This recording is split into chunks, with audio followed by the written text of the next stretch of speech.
ఉమ్మడి మెదక్ జిల్లాలో గ్యాస్ సిలిండర్ల కొరత ప్రజలకు కష్టాలు తీసుకొస్తుంది. ఏడుపాయల వనదుర్గమాత అమ్మవారి లడ్డూ తయారీకి గ్యాస్ కొరత ఏర్పడింది.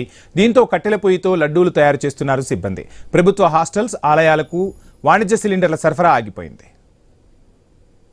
ఈరోజు ఇక్కడ మన దేశవ్యాప్తంగా ఈ గ్యాస్ కొరత వల్ల ఆ ప్రభావం దేవాలయాల మీద కూడా పెద్దగా పడింది. అందులో భాగంగా ఇక్కడ మన ఏడుపాయల దుర్గాభవాని దేవస్థానంలో ప్రసాదాల విక్రయానికి, ప్రసాదాల తయారీకి గ్యాస్ అవసరం ఉన్నది. ఆ గ్యాస్ లేనందువల్ల తీవ్ర ఇబ్బందులు ఎదుర్కోవాల్సిన పరిస్థితి వస్తుంది.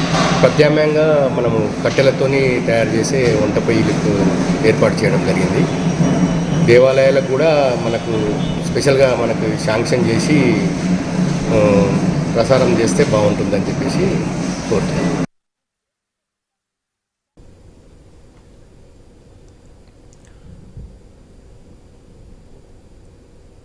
ఉమ్మడి మెదక్ జిల్లాలో గ్యాస్ సిలిండర్ల కొరత ప్రజలకు కష్టాలు తీసుకొస్తుంది. ఏడుపాయల వనదుర్గమాత అమ్మవారి లడ్డూ తయారీకి గ్యాస్ కొరత ఏర్పడింది.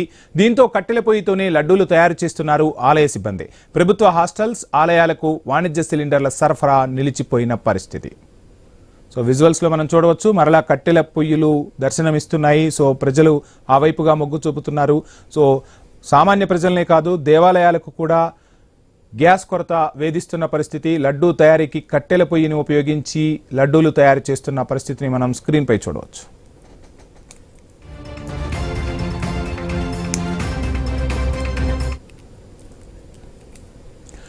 రైట్, ఇదే అంశానికి సంబంధించి ఫుల్ డీటెయిల్స్ మా ప్రతినిధి క్రాంతి అందిస్తారు. క్రాంతి. వంశీ, మనం చూసినట్లయితే ఇది గ్యాస్ సమస్యలు ఒక్కొక్కటిగా పెరుగుతూ ఉన్నాయి ప్రజలకి. ప్రయాణంగా మనకి ఇప్పటికే గ్యాస్ ఏజెన్సీలు అన్ని కూడా కంపెనీలు కమర్షియల్ సిలిండర్ల రీఫిలింగ్ నిలిపివేసింది గత వారం రోజుల నుంచి కూడా. దీంతో ఇది క్షేత్రస్థాయిలో తీవ్ర ఇబ్బందులు ఏర్పడుతున్నాయి. మొన్నటిదాకా మనము నిన్న మనం ఈ రెస్టారెంట్ ఇలాంటి ప్రైవేట్ సంస్థల విషయం, కానీ ఇప్పుడు ప్రధానంగా మనం చూసుకున్నట్లయితే ప్రభుత్వ సంస్థలు కూడా ఇబ్బంది పడుతున్నాయి. ప్రధానంగా మెదక్ జిల్లాలోని ప్రముఖ దేవస్థానం ఏడుపాయల వనదుర్గ మాతకి ఈ గ్యాస్ ఎద్దడి తాకింది. ఇక్కడ లడ్డూలు, ప్రసాదాలు తయారు చేసేదానికి గ్యాస్ లేకపోవడంతో కట్టెల పొయ్యిల మీద గ్యాస్ లడ్డూలు తయారు చేస్తున్నారు. Vamshi, thank you Kranti.